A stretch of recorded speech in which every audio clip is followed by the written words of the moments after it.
We have another shop tour for you today. We're checking out Rashaad Santiago Studio. If you want to check out the last shop tour we did, it was at Axtel Expressions. Click here to check that out. There he is. Hey, how you doing? How's it going, Rashad? Going good, Nice Adam. to see you, buddy. How are you? Nice to see you, man. Wow, look at this place.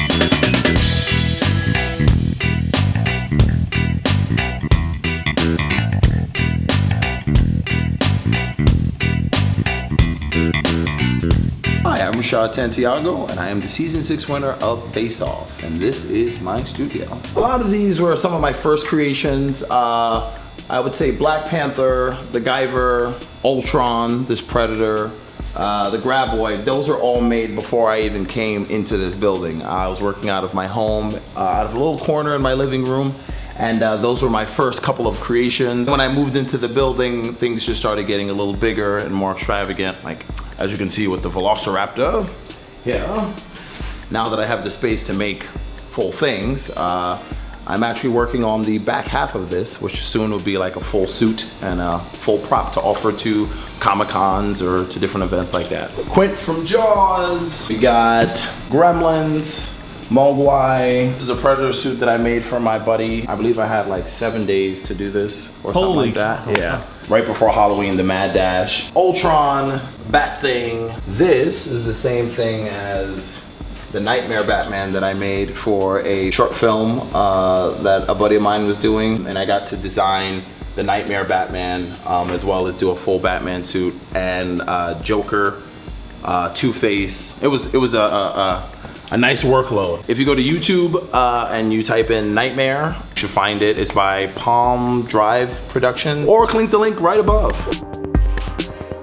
A Skeksis and a Mystic from the Dark Crystal. Phenomenal movie, and I just had to have them for myself, so I made them. The Enuati from my movie Beast of the Water. If you want, you can check that out on Hulu or on Amazon Prime, or click the link somewhere. And this is a copy of the Demogorgon suit that we did for Comic-Con. Here are some of the pictures of us with Mark Steger, who actually played the Demogorgon on Stranger Things. So all the stuff that's in here, what's your oldest thing in here that you've made? The oldest thing that I've made is actually in the workspace. Let's come around here. Right up there, the Predalien from the movie AVPR. I made that when I was 18 years old. It is made out of cardboard, upholstery foam, and hot glue. Lots and lots of hot glue. As well as this Spider-Man mask, something that I also made when I was 18 years old. Cardboard, hot glue, and spray paint. And some little screw ends just to make it look like it was made out of metal. So cool. These are the molds that I have generated over the 6 years that I've been doing this, since FaceOff. What's this big guy over here? Well, that's gonna be a T-Rex head eventually. One of these days when I'm able to get enough material to finish her. The way I'm doing that is I want it to be a one-off and I don't wanna have to mold it.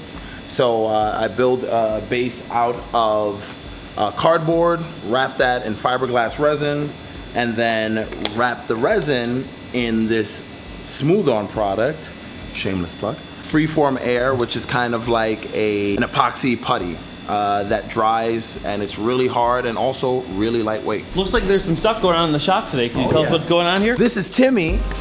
I'm creating a silicone mold of a commission I got from a friend of mine that I used to work with, of a wrestler and his alter ego, the wrestler being Bray Wyatt and his alter ego being The Fiend. So now I'm just actually adding the 6th layer of silicone, and that's going to form the mold. And all I'm trying to do now is just fill in the negative space between his mouth, teeth, and lips. Wow, that's really cool. We create for those who enjoy creations. So we see all these awesome projects going on. What's do you have any big plans for the future? Right now, I'm trying to mainly focusing on commissions, but in the future I would love to be doing films on a regular basis. Doing Beast of the Water kind of got my foot in the door and experiencing what that machine is like. You know, I kind of got the buzz from that, and I really want to continue that. I really want to continue telling stories and make it, whether it has a monster in it or whether it doesn't, I really want to stay with that. So keep an eye out for more projects by me. If you want, you can check out our Kickstarter, Terror from Beyond Beyond, which is live right now on Kickstarter. There should be a link down below that you can click and go check out. If you can share and if you can donate as well, that would be awesome. So where'd you get all those furs over there? Well, there was actually a teddy bear studio inside the building that went out of business, and they just had all this stuff lying around. And when I first moved in here, the landlord was like, hey, I don't know if you would be able to use any of this stuff, but check it out, take what you want. And took a couple of rolls of fur. That really came in handy when we were doing the Gremlins. A couple of huge boxes of eyes. There's just so much eyes in here. Like, I got, as I call it, eyes for days. So do you have any of your cuddly creatures around that we could see? We saw a lot of cool, scary looking stuff. What do you have? This guy. All right, now you're talking. Now I'm speaking your language. Yeah. So this was like an idea that I had for doing like a little kids show while this whole nightmare, this pandemic was going on. This was like an idea I had to do like a little puppet character that came to the shop and showed them how to do different special effects. You can follow me on @Rashaad Santiago on my Instagram or @Rashaad Santiago on Facebook. All of them will be posted down below. And make sure to check out my website too, RashaadSantiagoStudio.weebly.com. Well guys, I hope you enjoyed checking out Rashaad's studio. If you want to learn more about his work, I actually had him on my new podcast a couple months ago. If you click right here, you can check out his episode on the Maker Chat Live podcast. There we go, much more into depth on a lot of his work. And we have a couple more shop tours planned, which I think is gonna knock your socks off, so make sure you subscribe and stay tuned. All right, we'll see you guys next time.